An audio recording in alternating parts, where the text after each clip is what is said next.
Bonjour à tous et bienvenue sur cette série de vidéos qui porte sur la résolution de problèmes. Alors pour ceux qui ne savent pas ce que c'est que la résolution de problèmes, je vous invite à aller sur notre chaîne YouTube et vous trouverez la première vidéo que nous avons faite à ce sujet où nous avons introduit la notion de résolution de problèmes. Aujourd'hui, nous allons parler de l'une des méthodes fondamentales de résolution de problèmes, à savoir la célèbre méthode PDCA, encore appelée roue de Deming. On se retrouve après le générique.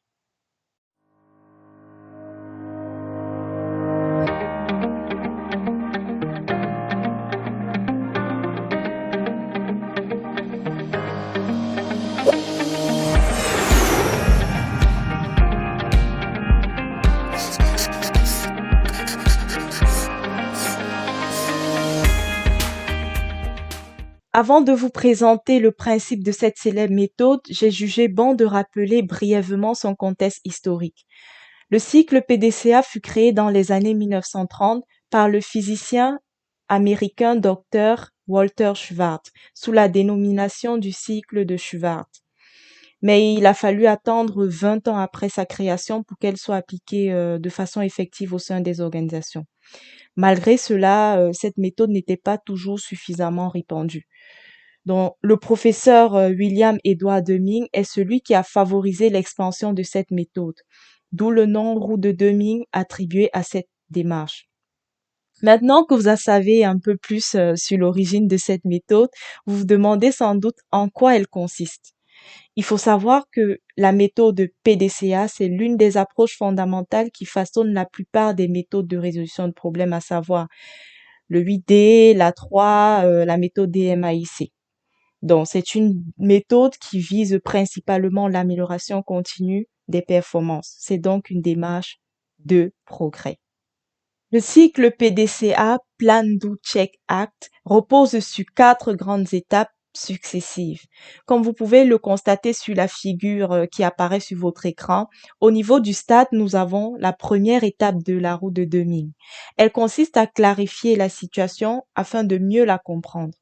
Donc, à ce niveau, il est essentiel de définir les objectifs, de prévoir les ressources nécessaires, d'établir un planning des actions à réaliser. Cette étape est souvent négligée et limitée à l'élaboration d'un plan d'action ou d'un planning. Pourtant, elle représente l'étape la plus importante dans la résolution de problèmes.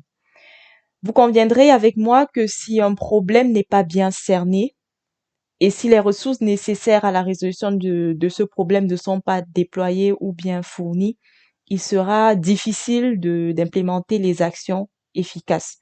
Donc, il est important de bien comprendre les causes du problème, de bien les identifier, de bien planifier et définir les objectifs à atteindre avant de se lancer à l'étape numéro 2 qui est DO.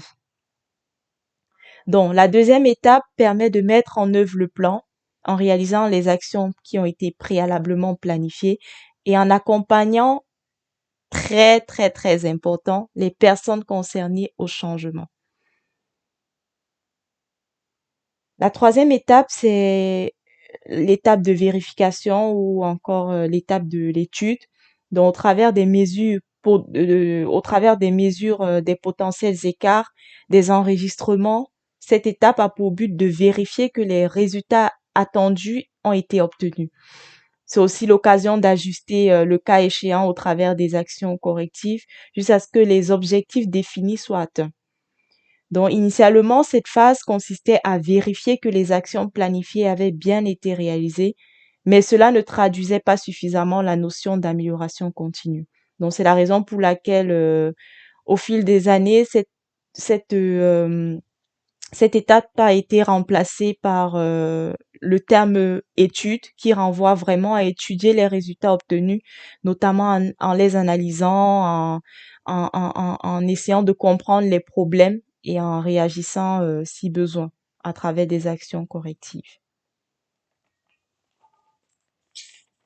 La dernière étape, et pas la moindre, consiste à réagir et capitaliser. Donc, dans le cas où les résultats obtenus ne sont pas satisfaisants, autrement dit, si de nombreux écarts ont été détectés, il est important de relancer le cycle PDCA afin de comprendre le problème et de définir à nouveau les améliorations.